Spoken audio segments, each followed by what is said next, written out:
4 महीने तक एप्लीकेशन उनकी पड़ी रही होम मिनिस्ट्री में, और 4 महीने बाद वो खारिज कर दी कि नहीं देंगे। 5 जहाज मांगे थे उन्होंने, वो नहीं दिए, 4 महीने तक लटकाए रखे। और तो 4 महीने के लिए क्या होल्ड पे थे? क्या होल्ड पे थे? सब मेरे सामने नहीं आई। अगर मेरे सामने आई होती तो मैं उसमें कुछ करता। That was between CRP and home ministry. लेकिन ये थी कि अटैक हो सकता है। इसके अलावा वो जो गाड़ी टकराई थी वो 10 दिन से घूम रही थी वहाँ, पूरा आप समझिए कि भरी हुई विस्फोटक से। आपकी क्या राय है उसके बारे में, पुलवामा के बारे में? पुलवामा के बारे में मैं ये तो नहीं कहता इन्होंने कराया, बट पुलवामा में इन्होंने उसको इग्नोर किया और पॉलिटिकल इस्तेमाल किया अपने लिए। क्योंकि उसमें इनकी स्पीचेस हैं जिसमें ये कहता कि जब वोट देने जाओ तो पुलवामा की शहादत को याद रखना। जैसे ही मैंने पुलवामा के बारे में सुना, मुझे पता लगा कि हमारे जो शहीद हैं एयरपोर्ट आ रहे हैं जी। तो मैं सीधा एयरपोर्ट गया। हमारी सिक्योरिटी वालों ने मुझे कहा कि नहीं नहीं नहीं आप मत जाइए, मगर मैंने कहा मैं जा रहा हूँ। तो मैं एयरपोर्ट में चला गया और एयरपोर्ट में उस टाइम मुझे कमरे में बंद कर दिया और मुझे कहा कि देखिए आप कमरे से नहीं निकल सकते। मैंने कहा मतलब?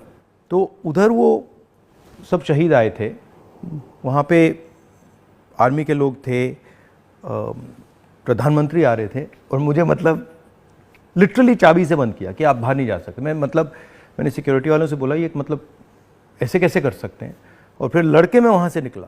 तो मुझे लग रहा था कि एक पूरा वहाँ पे शो सा क्रिएट हो रहा था। हाँ वो था ही, वो प्रधानमंत्री को श्रीनगर जाना चाहिए था, राजनाथ सिंह आए थे, मैं था, हम लोगों ने श्रद्धांजलि दी थी। प्रधानमंत्री को उसी दिन जाना चाहिए था। नहीं, मगर मुझे उसमें क्या शौक लगा कि ऐसे लग रहा था कि एक कोई बड़ा इवेंट सा हो रहा है ना इसके लिए, और वहाँ पे प्रधानमंत्री आए हैं और ये पूरा मतलब जैसे देश को दिखा रहे हैं कि भैया देखो।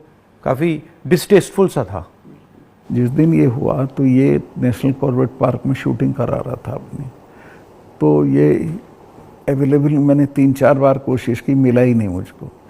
5 या 6 बजे इसका फ़ोन आया, हाँ सतपाल भाई क्या हुआ? मैं कहा हमारे इतने लोग मर गए हैं और हमारी गलती से मरे हैं। तो बोला नहीं नहीं चुप रहना, अभी कुछ नहीं बोलना इस पर। फिर 1 घंटे बाद ये डोभाल जो मेरा क्लास फेलो रहा लॉ में मेरठ में, तो इसका फ़ोन आया, सतपाल भाई आप बोल दी। मैं 2 चैनल को बोल चुका था ये बात। तो इन्होंने कहा नहीं नहीं कुछ नहीं बोलना है इस पर। मैं कहा ठीक है, मैं समझा कुछ जांच वाँच कराएंगे, उस पर असर पड़ेगा। कुछ भी नहीं। तीसरे दिन इनका आ गया कि ये पुलवामा की शहादत को याद रखो और अब हम बालाकोट करेंगे, ये करेंगे, वो करेंगे। और अभी तक उसमें कुछ नहीं हुआ? कुछ नहीं, करना भी नहीं है इसको। पुलवामा के शहीद जिस तरह हुए थे इसलिए हुए कि उन्होंने 5 एयरक्राफ्ट मांगे थे। अगर वो मेरे से मांग लेते तो मैं इमीडिएटली कर देता। मैं तो वहाँ स्टूडेंट्स जब जम्मू में फंस जाते थे बर्फ में, उनको एयरक्राफ्ट से, क्योंकि दिल्ली में एयरक्राफ्ट इमीडिएटली मिलता है किराए पे। 4 महीने तक एप्लीकेशन उनकी पड़ी रही होम मिनिस्ट्री में, और 4 महीने बाद वो खारिज कर दी कि नहीं देंगे। तब वो सड़क से चले। इतना बड़ा मतलब 4 महीने के लिए वो चले ही नहीं? चले ही नहीं, इसलिए कि वो सड़क से चलना बिल्कुल इनसिक्योर होता है, वो उनके उसमें नहीं है सिस्टम में। 5 जहाज मांगे थे उन्होंने, वो नहीं दिए, 4 महीने तक लटकाए रखे। और तो 4 महीने के लिए क्या होल्ड पे थे? क्या होल्ड पे थे? सब मेरे सामने नहीं आई। अगर मेरे सामने आई होती तो मैं उसमें कुछ करता। That was between CRP and home ministry. लेकिन ये थी कि अटैक हो सकता है। इसके अलावा वो जो गाड़ी टकराई थी वो 10 दिन से घूम रही थी वहाँ, पूरा आप समझिए कि भरी हुई विस्फोटक से। वो कैसे, मतलब इतना एक्सप्लोसिवली कैसे, मतलब ऐसे घूम रही थी? सिस्टम नहीं था ठीक से। और जब मैं गया हूँ फिर पुलवामा होने के बाद, तो जो 10 किलोमीटर का स्ट्रेच है उसमें लगभग 8-10 लिंक रोड मिलती हैं।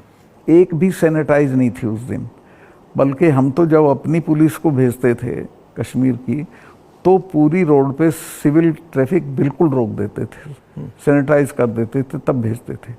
ना हाईवे सैनिटाइज था ना वो लिंक रोड। और लिंक रोड जहाँ हाईवे में मिलती है वहाँ रिवाज ये है कि वहाँ एक जिप्सी खड़ी होनी चाहिए जो उसे रोक दे कि नहीं भैया काफिला चला जाए सीआरपी का, तब जाना। ब्लॉक कर कुछ नहीं था, there was nothing like that. तो जब आप वहाँ गए, जैसे पॉलिटिक्स में हम ऐसी घटनाओं में जाते हैं, तो जब हम कहीं पहले पहुँचते हैं कोई माइंड में कोई फीलिंग आती है, तो इसमें आपकी क्या फीलिंग आई थी जब आप पहली बार वहाँ गए? आप मेरा यकीन करेंगे, आई वॉज इन टीयर्स और मैंने इसको फ़ोन किया, मुझे नहीं मिला। जब 5 बजे मेरी बात हुई तो मैंने कहा हमारी गलती से हुआ ये। तो बोला नहीं नहीं, इस पे आपको चुप रहना है। मैं चाहता था कि कुछ सर इसमें कटने चाहिए जिनकी जिम्मेवारी थी, कुछ भी नहीं। बट किसी का नहीं, कुछ नहीं हुआ। उसको इलेक्शन के लिए यूज़ करना चाहते थे कि ये पाकिस्तान ने किया, हमारे जवान मारे और अब हम हराएंगे। भारत जोड़ो यात्रा में हम वहीं से निकले, एक्चुअली साइट से निकले, पुलवामा से। तो मुझे ये लग रहा था कि जो आपने बोला कि ऐसी जगह पे, स्ट्रेटेजिक जगह पे इतना एक्सप्लोसिव कहाँ से आ गया, कैसे आया, वो मेरे दिमाग में क्वेश्चन था। सारा पाकिस्तान से आया था, बट इतना 600-300 किलो। हाँ, ये बॉर्डर तो हमारा पोरस है और ये इतना एक्सप्लोसिव इंडिजिनसली प्रोक्योर करते तो वो बात फैल जाती। ये 10-12 क्विंटल तो आया हुआ था, उसमें से ये गाड़ी पूरी भरी थी एक्सप्लोसिव से। और बताया मुझे जब मैं गया कि साहब ये तो 10-12 दिन से घूम रही थी गाड़ी। जो गाड़ी चला रहा था उसका भी, मालिक का, दोनों का टेररिस्ट रिकॉर्ड था। दोनों कई बार गिरफ्तार हो लिए थे, फिर छूट गए थे, फिर गिरफ्तार हुए थे, फिर छूट गए थे।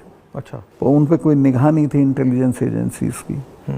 यहाँ मीडिया में, मतलब मैं देख रहा था यहाँ पे इतना बड़ा कास्ट सेंसस का मुद्दा है, बट अब आजकल बस इजराइल कास्ट सेंसस को नहीं देखा। मतलब जो चाहे वो अदानी हो, चाहे वो कास्ट सेंसस हो, जो ज़रूरी बातें हैं उसका कुछ नहीं होगा, मगर इजराइल हो, बॉलीवुड हो, क्रिकेट हो, उस पर चलते जाएंगे। अदानी तो आपने इसके चिपका दिया, वो तो छूटेगा नहीं। गांव-गांव चला गया अदानी का। और लोग ये कहते हैं अदानी के यहाँ इसी का रुपया है। हाँ, वो 20,000 का आपने उठाया था, 20,000 को इतना बड़ा इन्वेस्टमेंट कहाँ से आएगा? कल ही एक स्टोरी आई है कि ये कोयले के प्राइस इन्फ्लेट कर रहा है।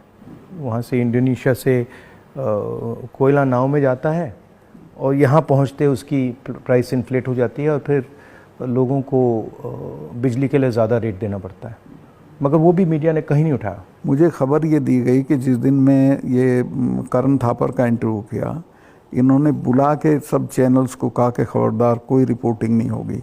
और अतीक अहमद का केस हो गया और उसको 10 दिन तक हेडलाइन। जब मैंने वो देखा, मैंने अपनी बहन से कहा कि ये जो आपने पुलवामा की बात की है, इसके कारण ये किया गया है, हाँ, टोटल डिस्ट्रैक्ट करने के लिए। मैंने नोटिस किया जब आपने पुलवामा की बात की तो ये सब डर गए थे, लेकिन अतीक अहमद ने उसको 10 दिन तक खत्म कर दिया, ओवरशैडो कर दिया। बिल्कुल। भारत जोड़ो यात्रा में मुझे एक बात समझ आई कि कितना भी मीडिया पे कंट्रोल हो, अगर आदमी डायरेक्ट जनता के पास जाता है, हाँ, तो फिर कोई नहीं, तो नहीं चलता। जनता ओनली आंसर है, जनता के पास जाना। और अगर आप जनता के पास जाते हैं तो बहुत जल्दी जनता को बात समझ आ जाती है, वो टाइम नहीं लगता। नहीं, जनता तो अवेयर है देश में, ऐसा नहीं उन्हें मालूम नहीं है, बट उन पे कोई प्लेटफॉर्म नहीं है, कहाँ कहें, किसको कहें। उनके रिप्रेजेंटेटिव भी ऐसे ही गए गुजरे हैं सब। पहले मैंने पार्लियामेंट में स्पीच दी कास्ट सेंसस के बारे में। जब मैं इसकी रिसर्च कर रहा था, मैंने देखा कि हमारे सब इंस्टीट्यूशंस में, चाहे वो मीडिया हो, ब्यूरोक्रेसी हो, जो ओबीसी वर्ग है, जो दलित वर्ग है, जो ट्राइबल वर्ग है, उनका कोई रिप्रेजेंटेशन नहीं है। मतलब आप बिलीव नहीं कर सकते, मीडिया में, चाहे आप सबसे बड़े मीडिया हाउसेस देख लीजिए या सारे जो एंकर्स हैं, सारे रिपोर्टर्स देख लीजिए, इसमें एक ओबीसी नहीं है, एक दलित नहीं है, एक ट्राइबल नहीं है। इसके बारे में आपकी क्या राय है? नहीं, मैं तो चूँकि लोहियाइट रहा हूँ, तो लोहिया ने एक बार कहा था कि मुझे कमेटी बनानी थी गोवा की आज़ादी की, तो मैं जब भी कमेटी बनाऊँ उसमें 48% अपर कास्ट आ जाते थे। नाम मांगूँ तो भी वही आते थे। तो ये सिस्टम बन गया यहाँ का। इसको चेंज करने का आपकी राय क्या है? एक तो इसको कंपलसरी करना पड़ेगा, भाई इतने % हो, जैसे नौकरियों में हो गया उस तरह से। और दूसरे उन वर्गों में थोड़ा चेतना बढ़ानी पड़ेगी, भाई तुम इन पेशों में आओ। बट इसमें इंटरेस्टिंग बात यह है कि जो स्थिति है एक्चुअली इंस्टीट्यूशनल स्ट्रक्चर में हिंदुस्तान में, उसके डिटेल्स ओबीसी वर्ग को भी नहीं मालूम, दलित वर्ग को भी नहीं मालूम। आपने थोड़ा, मतलब मैंने तो थोड़ा सा छुआ है, बट एक्चुअली किसी को नहीं मालूम। पता ही नहीं है, सही कह रहे हैं। क्यों? क्योंकि पूरा जो इन्फॉर्मेशन का सिस्टम है उसमें कोई ओबीसी नहीं है, कोई दलित नहीं, कोई ट्राइबल, वो भी उन्हीं के हाथ में है। तो एक प्रकार से लाउड स्पीकर ऑन कर देते हैं।